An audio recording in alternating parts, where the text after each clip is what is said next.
Welcome to our YouTube channel Ayurgyan Kendra. आज का हमारे टॉपिक है दंतगत रोग। जो डिजीज़ टीथ टीथ के अंदर होते हैं वो होते हैं दंतगत रोग। ठीक है, जो दांत के अंदर होने वाली डिजीज़ दंतगत रोग। ठीक है, तो सबसे पहले हम पढ़ेंगे कि दंतगत रोगों की संख्या कितनी है। दंतगत रोग टोटल आचार्य सुश्रुत ने 8 बताए हैं और आचार्य वाग्भट ने 10। आचार्य सुश्रुत के 8 रोग हैं: दालन, कृमिदंत, दंतहर्ष, भजनक, दंत शर्करा, कपालिका, शावदंत और हनुमोक्ष। ये हैं 8 जो कि आचार्य सुश्रुत ने बताए हैं। आचार्य वाग्भट ने 2 ज़्यादा बताए हैं। 8 तो यही हैं, 2 ज़्यादा कराल और दंत चाल।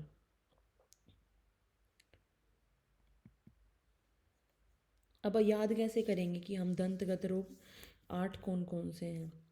तो ट्रिक है इसके लिए एक कि दाल के कृमि दंत में, दाल के कृमि दंत में, फिर भी भजन करे शंकर का, श्याम का, हनुमान का।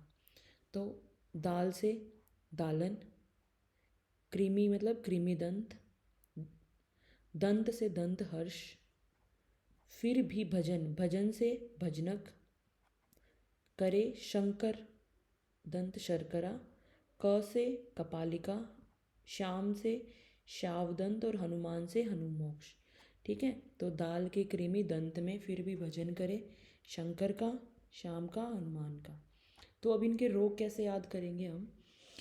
इनके अंदर दोष कौन कौन से हैं।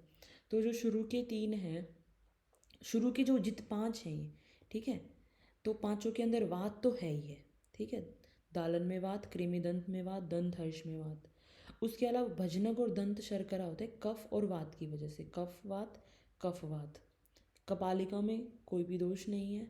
शाव दंत के अंदर रक्त और पित्त, रक्त पित्त, शाव मतलब ब्लैक, तो उससे हम रक्त और पित्त को ले सकते हैं, रक्त पित्त।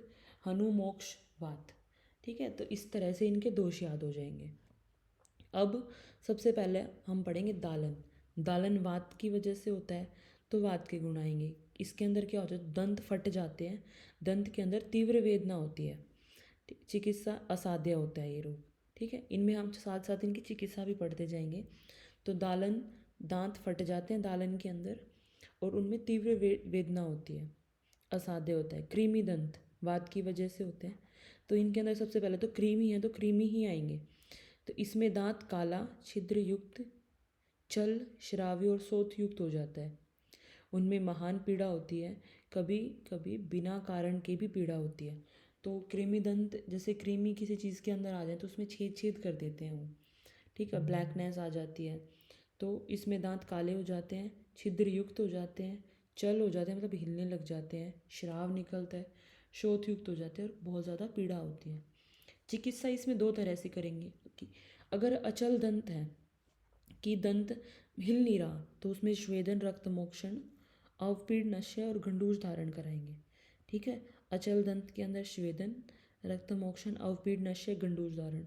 और चल दंत है तो चल दंत में दांत हिल रहा है तो उस दांत को निकाल के वहाँ पे धाकर्म करेंगे और पेशेंट का नश्य करेंगे। अब आता है दंत हर्ष। हर्ष मतलब कि वात, तो दंत हर्ष के अंदर है वात।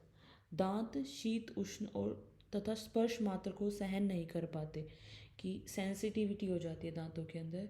दांत शीत, ज़्यादा ठंडी चीज़ों को सहन नहीं कर पाते, उष्ण चीज़ों को सहन नहीं कर पाते, इवन कोई टच भी करेगा तो उसको भी सहन नहीं कर पाते। तो इसकी चिकित्सा कैसे कराएंगे। चतुर्विध स्नेह या बाध गंधर्वियों का कवल धारण कराएंगे पेशेंट को। चतुर्विध स्नेह 4 प्रकार के स्नेह जो हैं, ठीक है, घृत, तेल, वसा, मज्जा या वात गंधर्वियों का क्वाद धारण कराएंगे। स्नेहिक धूम देंगे, नश्य, स्निग्ध भोजन, मांस रस सिद्ध यवागु, शिरोबस्ती और वात नाशक क्रिया करेंगे इसके अंदर हम पेशेंट की। इसमें शस्त्रकर्म की कोई ज़रूरत नहीं होती। ठीक है, इसमें सिर्फ हमने जो द्रव्य कुछ औषधियाँ यूज़ करेंगे, उसके अलावा विरेचन, विरेचनी, स्नेहिक धूम, नश्य, स्निग्ध भोजन, मांस रस वगैरह का प्रयोग कराएंगे। उसके बाद आता है भजनक। भजनक के अंदर क्या होता है, भजनक जैसे बोलना हो गया, भजन करना, भजनक। तो मतलब इसमें क्या होता है, कफ और वात की वजह से होता है। जिस रोग में मुख टेढ़ा हो जाए, दांत टूट जाए, तीव्र वेदना हो, ठीक है, वो होता है भजनक। भजनक रोग होता है असाध्य। ठीक है, तो इससे पहले हमने एक असाध्य पढ़ा दालन, दूसरा भजनक। अब आता है दंत शर्करा। शर्करा कफ और वात, ठीक है, इसके अंदर कफ और वात होता है। दंत शर्करा के अंदर क्या होता है, मल जम जाता है दांतों के ऊपर। दांत पर शर्करा के समान मल जम जाता है। दांत के गुणों को नष्ट करने वाला रोग। इसके अंदर जो दांत के गुण होते हैं वो नष्ट हो जाते हैं, और जो दांत होते हैं उनके ऊपर एक परत जम जाती है, एक तरह की शर्करा। ठीक है, दांतों पर शर्करा के समान मल जम जाता है। तो इसमें चिकित्सा में क्या करेंगे, जो शर्करा के समान मल है उसका आहरण करेंगे, उसको हटाएंगे, शर्करा आहरण। प्रतिसारण करेंगे, दंत हर्ष समान चिकित्सा करेंगे। दंत हर्ष में हमने क्या किया था, चतुर्विध स्नेह वात गंधर्व का कवल धारण कराया था पेशेंट को। तो दंत शर्करा में भी हम यही करवाएंगे। अब आता है कपालिका। कपालिका में कोई दोष नहीं बता रखा, ठीक है। इसमें क्या होता है, कपालिका में अगर हम लेना चाहें तो हम दंत शर्करा के समान कफ और वात की वजह से बोल सकते हैं, क्योंकि इसमें क्या होता है, शर्करा के साथ दांत पर परत दंत वलक उतरने लगती है और दांत नष्ट हो जाते हैं उसमें, क्योंकि शर्करा तो आया ही ना उसके अंदर। तो शर्करा की लेयर जो है अब वो दांतों पे एक परत बना लेती है जिसको दंत वलक बोलते हैं, वो उतरने लग जाते हैं, दांत नष्ट हो जाते हैं।